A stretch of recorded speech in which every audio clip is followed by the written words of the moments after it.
அஸ்ஸலாமு அலைக்கும் வரஹ்மத்துல்லாஹி வபரகாத்துஹு.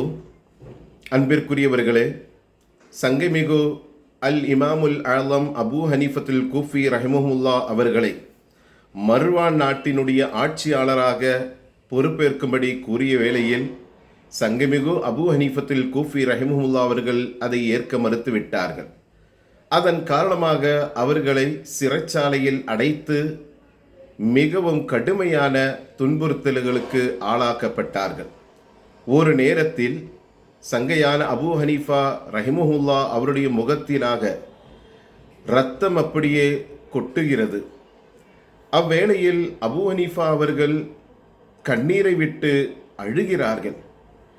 அவரிடத்தில் கேட்கப்படுகிறது, எதற்காக நீங்கள் அழுகிறீர்கள் என்று கேட்ட வேளையில் அபூ ஹனீஃபா ரஹிமஹுல்லா அவர்கள் சொன்னார்கள், என்னுடைய இந்த நிலையை, என் முகத்தின் வாயிலாக இரத்தம் இப்படியே கொட்டி கொண்டிருக்கிறதே, இந்த இரத்தத்தை மட்டும் எனது தாயார் பார்த்துவிட்டால் அவள் மிகவும் கடுமையான வேதனைப்படுவாள், அவள் துக்கப்படுவாள், அவள் கவலைப்படுவாள்.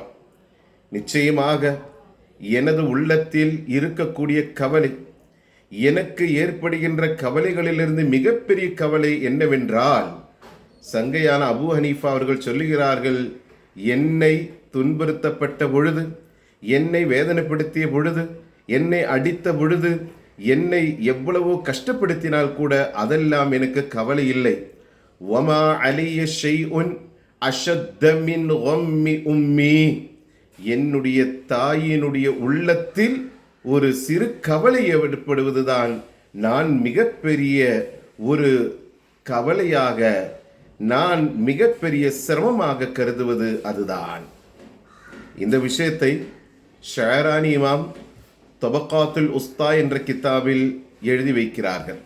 யோசித்து பாருங்கள், தன்னுடைய தாயினுடைய உள்ளத்தில் ஒரு கவலை ஏற்படுவது, அவளுடைய உள்ளத்தில் ஒரு சிரமம் ஏற்படுவதுதான் நான் மிகப்பெரிய ஒரு கவலையாக, துன்பமாக கருதுகிறேன் என்று அவர்கள் கூறினார்கள் என்று சொன்னால், தன்னுடைய தாயை எந்த அளவுக்கு அவர்கள் நேசித்திருப்பார்கள்.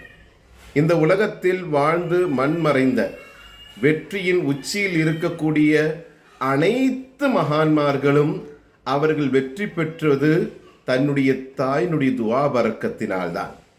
தாயினுடைய அன்பை பெறாமல், தாயினுடைய திரு பொருத்தத்தை பெறாமல் எவரும் இந்த உலகத்தில் வெற்றி கனியை பறிக்கவில்லை என்பது நிதர்சனமான உண்மை. அல்லாஹு நம்முடைய பெற்றோர்களை மாபெரும் சிறப்பிலாக, கண்ணியத்திலாக வாழச் செய்து எல்லா உண்டான ஆரோக்கியத்தை தந்து அருள்புரிவானாக. மரணித்த பெற்றோருடைய கபரினை அல்லாஹு சுவன பூஞ்சோலியாக்கிடுவானாக.